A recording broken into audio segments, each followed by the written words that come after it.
जय श्री कृष्ण। AUM नमो भगवते वासुदेवाय। प्रिय श्रद्धालुजन, आज हम श्रवण करने जा रहे हैं श्रीमद् भगवद गीता के 9वें अध्याय राज विद्या योग का महात्म्य। श्राद्ध और पितृपक्ष के समय गीता का पाठ करना अति शुभ और फलदायी माना गया है। शास्त्रों में वर्णन है कि गीता के श्रवण और पाठ से हमारे पितरों को शांति व मोक्ष प्राप्त होता है। साथ ही साधक स्वयं भी पितृदोष से मुक्त होकर जीवन में सुख, शांति और आत्मिक बल प्राप्त करता है। भगवान श्री कृष्ण ने जो दिव्य ज्ञान कुरुक्षेत्र की रणभूमि में अर्जुन को दिया था, वही ज्ञान आज भी संपूर्ण मानवता के लिए पथ प्रदर्शक है।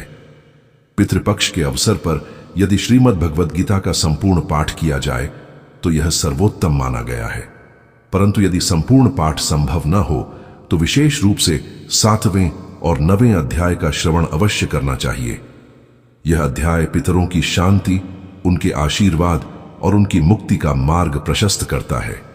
इसमें भगवान श्री कृष्ण अर्जुन को बताते हैं कि संपूर्ण सृष्टि में जो कुछ भी श्रेष्ठ है वह स्वयं उन्हीं का स्वरूप है, और जो साधक श्रद्धा और भक्ति से इस ज्ञान को सुनता है उसका चित्त ब्रह्म में लीन होकर स्वयं तथा उसके वंशजों को भी पितृदोष से शांति प्राप्त होती है। श्रीमद् भगवद गीता में यह भी कहा गया है कि यदि गीता के पाठ से पहले उसका महात्म्य श्रवण किया जाए तो उससे मिलने वाला पुण्य और फल अनेक गुना बढ़ जाता है। इसीलिए भगवान शिव स्वयं माता पार्वती से कहते हैं, हे पार्वती, अब मैं 7वें और 9वें अध्याय का महात्म्य बतलाता हूं, जिसे सुनकर कानों में अमृत बरसने लगता है। महादेव जी कहते हैं, पार्वती, अब मैं आदर पूर्वक 9वें अध्याय के महात्म्य का वर्णन करूंगा, तुम स्थिर होकर सुनो। नर्मदा के तट पर माहिष्मती नाम की एक नगरी है। वहां माधव नाम के एक ब्राह्मण रहते थे, जो वेद वेदांगों के तत्वज्ञ और समय समय पर आने वाले अतिथियों के प्रेमी थे। उन्होंने विद्या के द्वारा बहुत धन कमाकर एक महान यज्ञ का अनुष्ठान आरंभ किया। उस यज्ञ में बलि देने के लिए एक बकरा मंगाया गया। जब उसके शरीर की पूजा हो गई तब सबको आश्चर्य में डालते हुए उस बकरे ने हंसकर उच्च स्वर से कहा, ब्राह्मण, इन बहुत से यज्ञों द्वारा क्या लाभ है? इनका फल तो नष्ट हो जाने वाला तथा ये जन्म जरा और मृत्यु के भी कारण है। यह सब करने पर भी मेरी जो वर्तमान दशा है, इसे देख लो। बकरे के इस अत्यंत कौतूहलजनक वचन को सुनकर यज्ञ मंडप में रहने वाले सभी लोग बहुत ही विस्मित हुए। तब वे यजमान ब्राह्मण हाथ जोड़ अपलक नेत्रों से देखते हुए बकरे को प्रणाम करके यज्ञ और आदर के साथ पूछने लगे। ब्राह्मण बोले, आप किस जाति के थे? आपका स्वभाव और आचरण कैसा था?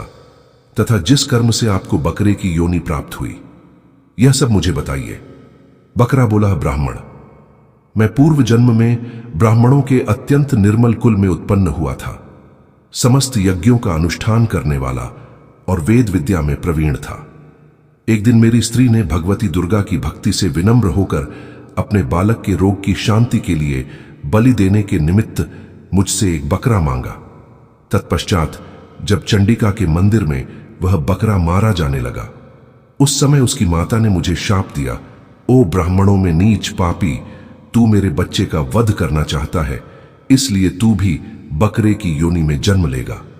द्विज श्रेष्ठ, तब कालवश मृत्यु को प्राप्त होकर मैं बकरा हुआ। यद्यपि मैं पशु योनि में पड़ा हूं तो भी मुझे अपने पूर्व जन्मों का स्मरण बना हुआ है। ब्राह्मण, यदि आपको सुनने की उत्कंठा हो तो मैं एक और भी आश्चर्य की बात बताता हूं। कुरुक्षेत्र नामक एक नगर है जो मोक्ष प्रदान करने वाला है। वहां चंद्र शर्मा नामक एक सूर्यवंशी राजा राज्य करते थे। एक समय जब सूर्य ग्रहण लगा था, राजा ने बड़ी श्रद्धा के साथ काल पुरुष का दान करने की तैयारी की। उन्होंने वेद वेदांगों के पारगामी एक विद्वान ब्राह्मण को बुलवाया और पुरोहित के साथ वे तीर्थ के पावन जल से स्नान करने को चले और 2 वस्त्र धारण किए। फिर पवित्र और प्रसन्न चित्त होकर उन्होंने श्वेत चंदन लगाया और बगल में खड़े हुए पुरोहित का हाथ पकड़कर तत्कालोचित मनुष्यों से घिरे हुए अपने स्थान पर लौट आए। आने पर राजा ने यथोचित विधि से भक्ति पूर्वक ब्राह्मण को काल पुरुष का दान किया। तब काल पुरुष का हृदय चीरकर उसमें से एक पापात्मा चांडाल प्रकट हुआ। फिर थोड़ी देर के बाद निंदा भी चांडाली का रूप धारण करके काल पुरुष के शरीर से निकली और ब्राह्मण के पास आ गई। इस प्रकार चांडालों की वह जोड़ी आंखें लाल किए निकली और ब्राह्मण के शरीर में हठात प्रवेश करने लगी। ब्राह्मण मन ही मन गीता के 9वें अध्याय का जप करते थे और राजा चुपचाप यह सब कौतुक देखने लगे। ब्राह्मण के अंतःकरण में भगवान गोविंद शयन करते थे, वे उन्हीं का ध्यान करने लगे। ब्राह्मण ने जब गीता के 9वें अध्याय का जप करते हुए अपने आश्रयभूत भगवान का ध्यान किया, उस समय गीता के अक्षरों से प्रकट हुए विष्णु दूतों द्वारा पीड़ित होकर वे दोनों चांडाल भाग चले। उनका उद्योग निष्फल हो गया। इस प्रकार इस घटना को प्रत्यक्ष देखकर राजा के नेत्र आश्चर्य से चकित हो उठे। उन्होंने ब्राह्मण से पूछा, विप्रवर, इस भयंकर आपत्ति को आपने कैसे पार किया? आप किस मंत्र का जप तथा किस देवता का स्मरण कर रहे थे? वह पुरुष तथा स्त्री कौन थी? वे दोनों कैसे उपस्थित हुए? फिर वे शांत कैसे हो गए? यह सब मुझे बताइए। ब्राह्मण ने कहा, राजन, चांडाल का रूप धारण करके भयंकर पाप ही प्रकट हुआ था तथा वह स्त्री निंदा की साक्षात मूर्ति थी। मैं इन दोनों को ऐसा ही समझता हूं। उस समय मैं गीता के 9वें अध्याय के मंत्रों की माला जपता था। उसी का महात्म्य है कि सारा संकट दूर हो गया। महीपते, मैं नित्य ही गीता के 9वें अध्याय का जप करता हूं। उसी के प्रभाव से प्रतिग्रह जनित आपत्तियों के पार हो सका हूं। यह सुनकर राजा ने उसी ब्राह्मण से गीता के 9वें अध्याय का अभ्यास किया। फिर वे दोनों ही परम शांति, मोक्ष को प्राप्त हो गए। ये कथा सुनकर ब्राह्मण ने बकरे को बंधन से मुक्त कर दिया और गीता के 9वें अध्याय के अभ्यास से परम गति को प्राप्त किया। 7वें और 8वें अध्याय में श्री कृष्ण ने भक्ति को भगवत प्राप्ति का सरल साधन और योग की सर्वोच्च स्थिति बताया था। 9वें अध्याय में उन्होंने अपनी महिमा का व्याख्यान किया है, जिससे श्रद्धा और भक्ति उत्पन्न होती है। वे यह बोध कराते हैं कि यद्यपि वे अर्जुन के सम्मुख साकार रूप में खड़े हैं, किंतु उन्हें सामान्य मनुष्य समझने की भूल नहीं करनी चाहिए।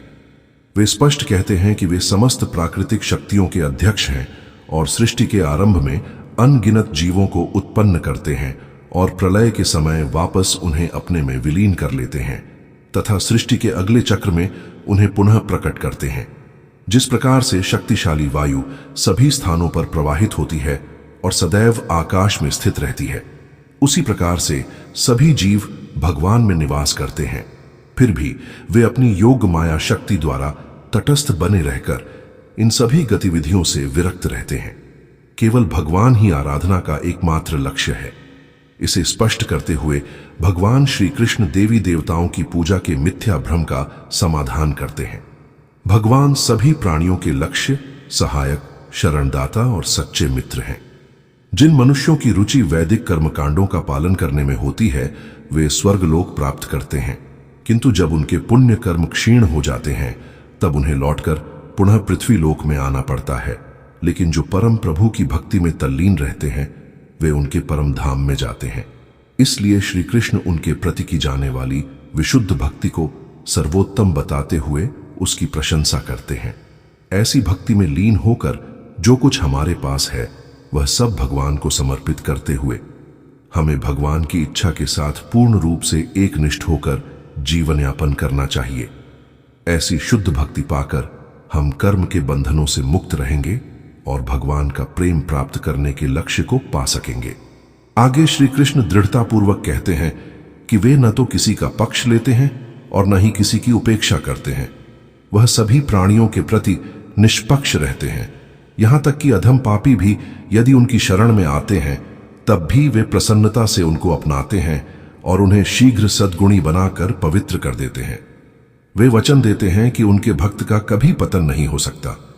अपने भक्तों के हृदय में आसीन होकर वे उनके आवश्यकताओं की पूर्ति करते हैं और जो पहले से उनके स्वामित्व में होता है, उसकी रक्षा करते हैं।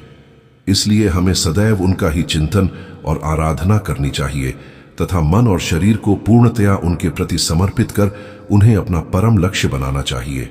परम प्रभु ने कहा, हे अर्जुन, क्योंकि तुम मुझसे ईर्ष्या नहीं करते, इसलिए मैं तुम्हें विज्ञान सहित परम गुह्म ज्ञान बताऊंगा, जिसे जानकर तुम भौतिक जगत के कष्टों से मुक्त हो जाओगे।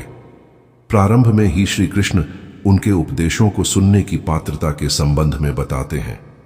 अनसूया वे शब्द का तात्पर्य ईर्ष्या न करने से है। श्री कृष्ण इसे इसलिए स्पष्ट करना चाहते हैं क्योंकि भगवान यहां अपनी अतिशय महिमा का वर्णन कर रहे हैं। अनसुइवे शब्द का एक अन्य अर्थ जो घृणा नहीं करता है भी है। वे श्रोता जो श्री कृष्ण का इसलिए उपहास उड़ाते हैं क्योंकि उन्हें लगता है कि श्री कृष्ण डींग मार रहे हैं। उन्हें श्री कृष्ण के उपदेशों का श्रवण करने से कोई लाभ प्राप्त नहीं होगा। निसंदेह भगवान के संबंध में ऐसा सोचकर देखो, इस अहंकारी मनुष्य को यह अपनी प्रशंसा स्वयं कर रहा है। वे स्वयं को हानि पहुंचाते हैं। ऐसी मनोवृत्ति अज्ञान और घमंड के कारण उत्पन्न होती है और इससे मनुष्य की श्रद्धा भक्ति समाप्त हो जाती है। ईर्ष्यालु लोग इस सत्य को ग्रहण नहीं कर पाते कि भगवान को अपने लिए कुछ प्राप्त करने की आवश्यकता नहीं होती और वे जीवात्मा के कल्याण के लिए ही सब कुछ करते हैं। वे जीवात्मा में अपनी भक्ति बढ़ाने के प्रयोजनार्थ अपनी प्रशंसा करते हैं, न कि सांसारिक अहम भाव के दोष के कारण, जैसा कि हम करते हैं। जब नाजरेत के यीशु मसीह ने कहा, मैं ही मार्ग और मैं ही लक्ष्य हूं, तब वे उनके उपदेश सुन रही जीवात्माओं को करुणा भाव से प्रेरित होकर ऐसा कह रहे थे, न कि अहम भाव से। एक सच्चे गुरु के रूप में वे अपने शिष्यों को समझा रहे थे कि भगवान का धाम गुरु के माध्यम से मिलता है। किंतु ईर्ष्यालु मनोवृत्ति के लोग इन उपदेशों के पीछे छिपी करुणा को नहीं समझ सकते और उन पर आत्मदंभी होने का दोषारोपण करते हैं। क्योंकि अर्जुन उदार चित्त है और ईर्ष्या के दोष से मुक्त है, इसलिए वह गुह्यतम ज्ञान को जानने का पात्र है, जिसे भगवान श्री कृष्ण इस अध्याय में प्रकट कर रहे हैं। दूसरे अध्याय में श्री कृष्ण ने आत्मा के ज्ञान की व्याख्या शरीर से भिन्न एक विशिष्ट इकाई के रूप में की थी। 7वें और 8वें अध्याय में उन्होंने अपनी परम शक्तियों की व्याख्या की है, जो कि गुह्यतम ज्ञान है। और अब इस 9वें और इसके बाद के अध्यायों में श्री कृष्ण अपनी विशुद्ध भक्ति का ज्ञान प्रकट करेंगे, जो कि गुह्यतम या अत्यंत गोपनीय ज्ञान है। हे शत्रु विजेता, वे लोग जो इस धर्म में श्रद्धा नहीं रखते, वे मुझे प्राप्त नहीं कर सकते। वे जन्म मृत्यु के मार्ग पर चलते हुए बार बार इस संसार में लौटकर आते रहते हैं। पिछले 2 श्लोकों में श्री कृष्ण ने ज्ञान और इसकी पात्रता के 8 गुणों का वर्णन किया है। यहां इसका उल्लेख धर्म या भगवान के प्रति प्रेममयी भक्ति के मार्ग के रूप में किया गया है। ज्ञान चाहे कितना भी अद्भुत और मार्ग कितना ही परिणाम मूलक क्यों न हो, अगर कोई उसका अनुसरण करने से मना कर देता है, तब यह उसके लिए अनुपयोगी होता है। जैसा कि पिछले श्लोक में स्पष्ट किया गया है कि भगवान की प्रत्यक्ष अनुभूति विलंब से होती है। इस प्रक्रिया के आरंभ में अगाध श्रद्धा अपेक्षित होती है। भक्ति रसामृत सिंधु में उल्लेख है, आदौ श्रद्धा तथा साधु संगोथ भजन क्रिया, अर्थात भगवान की अनुभूति करने का पहला सोपान श्रद्धा है। तब मनुष्य सत्संग में भाग लेता है। यह एकांत साधना के अभ्यास की ओर ले जाता है। प्रायः लोग कहते हैं कि वे केवल उसमें विश्वास करना चाहते हैं जिसकी प्रत्यक्ष अनुभूति होती है, और चूंकि भगवान की तत्काल प्रत्यक्ष अनुभूति नहीं होती, इसलिए वे उसमें विश्वास नहीं करते। किंतु वे वास्तव में संसार में अनेक ऐसी चीजों पर बिना प्रत्यक्ष अनुभूति के विश्वास करते हैं। एक न्यायाधीश अतीत में कई वर्ष पूर्व घटित घटना से संबंधित प्रकरण पर अपना निर्णय देता है। यदि न्यायाधीश प्रत्यक्ष अनुभव के सिद्धांत के अनुपालन में विश्वास करेगा, तब पूरी न्याय व्यवस्था अस्त व्यस्त हो जाएगी। राज्याध्यक्ष अपने देश का शासन पूरे क्षेत्र से प्राप्त होने वाली सूचनाओं के आधार पर करता है। उसके लिए अपने अधिकार क्षेत्र के सभी गांवों और नगरों का निरीक्षण करना संभव नहीं हो पाता, और यदि वह यह कारण प्रस्तुत कर इन सूचनाओं पर विश्वास न करे कि तब फिर वह पूरे देश पर शासन करने के योग्य नहीं हो सकता। यहां तक कि सांसारिक कार्यों के लिए भी प्रत्येक कदम पर श्रद्धा आवश्यक है। बाइबल में इसका सुंदर ढंग से वर्णन किया गया है। हम दृष्टि से नहीं, विश्वास के बल पर चलते हैं। भगवान की अनुभूति से संबंधित एक रोचक कथा इस प्रकार से है। एक बार एक राजा ने एक साधु के सम्मुख यह कहा, मैं भगवान में विश्वास नहीं करता क्योंकि मैं उसे देख नहीं सकता। साधु ने राजा से अपने दरबार में एक गाय को लाने को कहा। राजा ने उसकी आज्ञा का पालन करते हुए अपने सेवकों को गाय लाने का आदेश दिया। तब साधु ने गाय का दूध दुहने का अनुरोध किया। राजा ने पुनः अपने सेवकों को साधु की आज्ञा का पालन करने का आदेश दिया। फिर साधु ने पूछा, हे राजन, अभी गाय से दूहे गए ताजा दूध में क्या मक्खन व्याप्त है? राजा ने उत्तर दिया कि उसे पूर्ण विश्वास है कि इसमें मक्खन है। तब साधु ने राजा से पूछा, तुमने दूध में मक्खन को देखा नहीं, तब फिर तुम्हें यह विश्वास क्यों है कि इसमें मक्खन है? राजा ने उत्तर दिया, हम इसे अभी प्रत्यक्ष देख नहीं सकते, किंतु इसको देखने के लिए एक निश्चित प्रक्रिया है। यदि हम दूध को दही में परिवर्तित करें और फिर दही को मट्ठें तो उसमें मक्खन को देख सकते हैं। तब साधु ने कहा, जैसे दूध में मक्खन है उसी प्रकार भगवान भी सर्वत्र है। यदि हम उसकी शीघ्र अनुभूति नहीं कर सकते, उससे यह निष्कर्ष नहीं निकालना चाहिए कि भगवान नहीं है। उसकी अनुभूति करने की भी एक प्रक्रिया है। यदि हम उस प्रक्रिया पर विश्वास करके उसका पालन करते हैं, तब हम प्रत्यक्ष उसकी अनुभूति कर पाएंगे और भगवत प्राप्ति कर लेंगे। भगवान में विश्वास एक स्वाभाविक प्रक्रिया नहीं है जिसका हम सरलतया पालन कर सकें। हमें अपनी स्वतंत्र इच्छा का प्रयोग करते हुए सक्रिय होकर भगवान पर विश्वास करने का निर्णय लेना होगा। कौरवों की सभा में जब दुःशासन ने द्रौपदी को निर्वस्त्र करने का प्रयास किया, तब भगवान ने उसकी साड़ी की लंबाई को बढ़ाकर उसे लज्जित और अपमानित होने से बचाया। वहां सभी कौरव उपस्थित थे और उन्होंने इस चमत्कार को देखा, लेकिन उन्होंने श्री कृष्ण के सर्वशक्तिमान होने पर विश्वास करना स्वीकार नहीं किया और इस कारण उनकी चेतना जागृत नहीं हुई। परम प्रभु इस श्लोक में कहते हैं कि जो आध्यात्मिक पथ में विश्वास रखना पसंद नहीं करते, वे दिव्य ज्ञान से वंचित रहते हैं और निरंतर जन्म मृत्यु के चक्र में घूमते रहते हैं। मैं ही वैदिक कर्मकांड हूं, मैं ही यज्ञ हूं, मैं ही पितरों को दिया जाने वाला तर्पण हूं, मैं ही औषधीय जड़ी बूटी और वैदिक मंत्र हूं, मैं ही घी, अग्नि और यज्ञ का कर्म हूं, मैं ही इस ब्रह्मांड का पिता, माता, आश्रय और पितामह हूं, मैं ही शुद्धिकर्ता, ज्ञान का लक्ष्य और पवित्र मंत्र ओम हूं, मैं ही ऋग्वेद, सामवेद और यजुर्वेद हूं। श्री कृष्ण ने ब्रह्मा से कहा, मैं ही सब कुछ हूं, सृष्टि से पूर्व केवल मैं ही अस्तित्व में था। अब जब सृष्टि प्रकट हो चुकी है, इस प्रकट संसार का स्वरूप जो भी है वह सब मैं हूं। प्रलय के पश्चात भी केवल मैं ही रहूंगा। सृष्टि में मेरे अतिरिक्त कुछ भी नहीं। उपर्युक्त सत्य का तात्पर्य यह है कि संसार के जिस पदार्थ के द्वारा हम भगवान की आराधना करते हैं वह भी भगवान है। जब लोग गंगा की पूजा करते हैं तो वे अपने शरीर के निचले अंग को उसमें डुबाते हैं, फिर वे अपनी हथेलियों से जल उठाकर गंगा में डाल देते हैं। इस प्रकार से वे गंगा जल का ही प्रयोग उसकी पूजा के लिए करते हैं। उसी प्रकार से जब भगवान सभी में व्याप्त हैं, तब उनकी पूजा करने के लिए प्रयोग किए जाने वाले पदार्थ भी उनसे भिन्न नहीं हो सकते। जैसे कि श्लोक 16 और 17 में श्री कृष्ण यह कहते हैं कि वे ही वेद, यज्ञ, अग्नि और पहला अक्षर ओम और यज्ञ कर्म है। हमारी भक्ति का भाव और विधि जो भी हो, कुछ भी भगवान से अलग नहीं है जो हम उन्हें अर्पित करें। इसके पश्चात भी प्रेम भाव से किया गया अर्पण भगवान को प्रसन्न करता है ना, कि पदार्थ का अर्पण। जिनकी रुचि वेदों में वर्णित स्काम कर्म कांडों में होती है, वे यज्ञों के कर्म कांड द्वारा मेरी आराधना करते हैं। वे यज्ञों के अवशेष सोमरस का सेवन कर पापों से शुद्ध होकर स्वर्ग जाने की इच्छा करते हैं। अपने पुण्य कर्मों के प्रभाव से वे स्वर्ग के राजा इंद्र के लोक में जाते हैं और स्वर्ग के देवताओं का ऐश्वर्य पाते हैं। प्रिय भक्तजन, आपने अभी श्रीमद् भगवद गीता के 9वें अध्याय राज विद्या योग का महात्म्य श्रवण किया। आशा है कि इस दिव्य ज्ञान से आपको आत्मिक शांति और पितरों का आशीर्वाद प्राप्त होगा।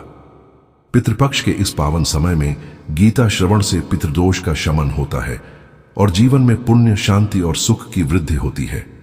यदि आपको यह वीडियो अच्छा लगा हो तो इसे लाइक करें, अपने प्रियजनों के साथ शेयर करें और हमारे चैनल गीता संस्कार को सब्सक्राइब करना न भूलें। साथ ही कमेंट बॉक्स में अवश्य लिखें AUM नमो भगवते वासुदेवाय, ताकि यह दिव्य नाम आपके पितरों तक भी पहुंचे और आपको उनका आशीर्वाद प्राप्त हो। जय श्री कृष्ण।